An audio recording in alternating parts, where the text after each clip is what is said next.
marks the launch of the Mutual and Federal Broker Engagement Forums at the CTICC in Cape Town. The forums will be rolled out nationwide over the next few months and into Namibia. And with me today to talk about the forums is the Executive of Market Development at Mutual and Federal, Caroline De Silva. Caroline, thanks for joining RISKSA TV. Now, the theme of the forums is the future and you. How does that capture what they're all about? Okay, so Hannah, we're in such a changing world. I mean, there's so many things coming at this industry, and all of them impact on the broker all at the same time. So we're really focusing this roadshow on all of those issues that are affecting the broker tomorrow and into the future. And it's not just regulation, it's consumerism, it's change of world trends, it's technology, it's how their clients are going to change. So it really is a future-based, focused presentation. And what are you hoping brokers will take away from today? A real understanding of all the things that are going to affect them and the real partnership that they have with M&F and what we're going to do to assist them and keep them sustainable into the future.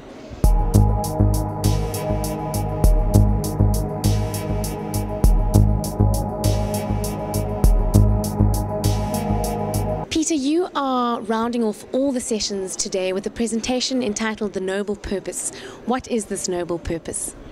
It really talks, Hannah, to our role in society, our role in our economy as an industry.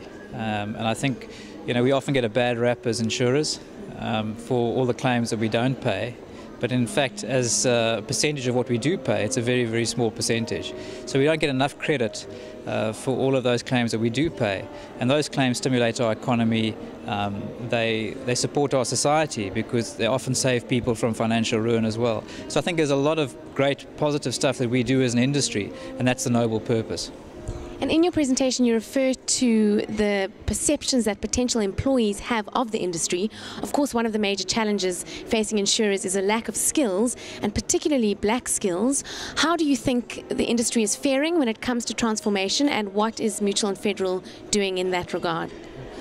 Yeah, look, I think it's an issue for the industry. We need to face up to that. I think we can't afford to stick our heads in the sand. And for me, one of the big measures is the fact that we actually can't measure how we're doing around transformation. So that in itself is a message to me. Individual companies will be able to tell you, but as an industry, we aren't able to aggregate how we're doing on a transformation. So I think, there is clearly a very poor message from that perspective. At Mutual and Federal, we have a number of initiatives. Obviously our graduate trainee programs is a big element of that. We also have set up a trust where we specifically invest in brokers, in black brokers, and setting up black brokerages. And traditionally, Mutual and Federal has always been renowned for its training, its quality of training, and we spend a lot of money in terms of training the industry, not just black, but obviously the future black employees in the industry is a big component of that. So there are a number of initiatives that are focused around transformation. And what can brokers do to change the perception that the industry has of itself and that brokers sort of project of the industry? Yeah, I don't think it's necessarily a broker issue. I think it's an industry issue as a whole. And so for me it saddens me, when you speak to a lot of people in our industry and they sort of bemoan the fact that they're in the insurance industry. And they kind of, well, I couldn't get a job, I came out of university or school and it's, I ended up here, poor me. Whereas in fact I think ours is a fantastic industry, and we should be going out there and promoting the positive stuff that we do in our economy and in our society. And we should be proud of the fact that we are part of such a great industry. And for many people it's been a great career for many people. And we should be telling people that actually you can have a wonderful and stimulating career in the insurance industry. So for me that's the simple message. As individuals we all need to collectively stand up and promote the positive around our industry.